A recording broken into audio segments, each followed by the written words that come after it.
ভেঙে দাও, পুড়িয়ে দাও সন্ত্রাসীদের কালো হাত। যেমনটি দেখছিলাম যে জাতীয় পার্টির যিনি মহাসচিব তিনি কথা বলেছেন যে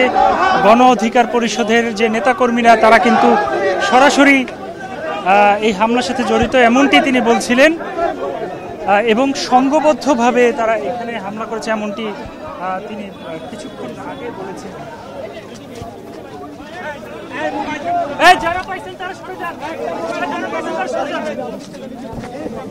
দেখি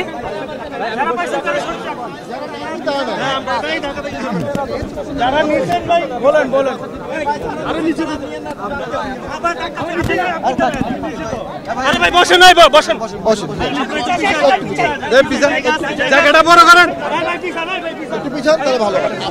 ভালো ভাই শুরু করি আপনার জানার মধ্যে ঘটনা কারা ঘটিয়েছে ভাই এদিকটা তিন না তুমি হ্যাঁ তিন নাম ধরো এদিকটা তিন না জি ঠিক আছে রেডি আপনারা হ্যাঁ আমরা অত্যন্ত নিন্দা জানাচ্ছি আজকে দ্বিতীয়বারের মতো আমাদের অফিসে আগুন দেওয়া হলো তৃতীয়বারের মতো চেষ্টা করা হলো গত শুক্রবারও আমাদের অফিসে আগুন দেওয়ার চেষ্টা করা হয়েছে আমরা সেই আগুন দেওয়ার সময় সেনাবাহিনী এবং পুলিশ যৌথভাবে সে আগুন দেওয়া প্রতিহত করেছিল আমরা মনে করি আজকে আমরা সেনাবাহিনীকে এখানে কাম্য ছিল আমরা মনে করি যদি এইভাবে কথা বলা যাবে না ভাই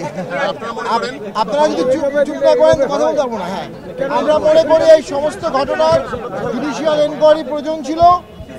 এই ঘটনার আমরা বিচার বিভাগীয় তদন্ত দাবি করছি পাশাপাশি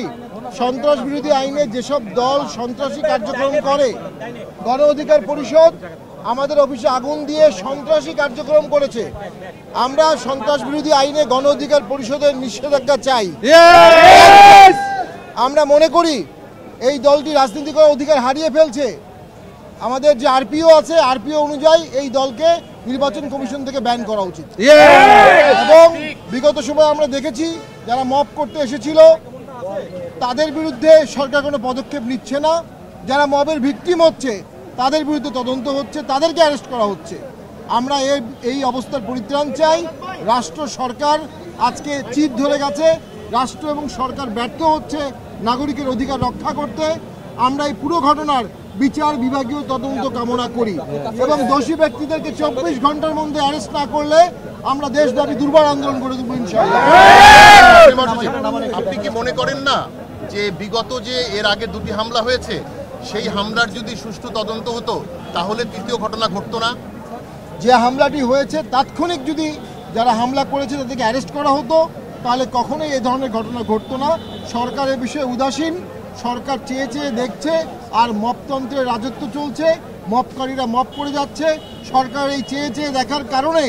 আজকে মানুষের জীবন সম্পত্তি আজকে হুমকির সম্মুখীন হয়েছে সরকার দায় এড়াতে পারবে না আমাদের 24 ঘন্টার মধ্যে যা দোষী ব্যক্তি তাদেরকে শনাক্ত করে অ্যারেস্ট করা না হলে আমরা দেশব্যাপী দুর্বার আন্দোলন করব পাশাপাশি গণ অধিকার পরিষদকে তাদের এই সন্ত্রাস বিরোধী কার্যকলাপের জন্য আমরা নিষিদ্ধের দাবি জানাচ্ছি ঘটনার জন্য দায়ী করছেন কাকে কারা হামলা করেছে আমরা দেখতে পেয়েছি গণ অধিকার পরিষদের নেতৃত্ব তারা ব্যানারে হামলা হয়েছে সেখানে অন্য অনেক দলের লোক থাকতে পারে কিন্তু ব্যানারটা গণ অধিকার পরিষদের ছিল আপনি কি পুলিশের ভূমিকা ক্ষীণ মনে করেন আমরা পুলিশের ভূমিকা আমি মনে করি যথেষ্ট ছিল কিন্তু পুলিশের পাশাপাশি আমার মনে হয় এখানে সেনাবাহিনী থাকলে হয়তোবা তারা এটা প্রতিহত করতে পারত পুলিশের জলকামান আসতে আসতে তারা আগুন দিয়ে দিয়েছে ধন্যবাদ।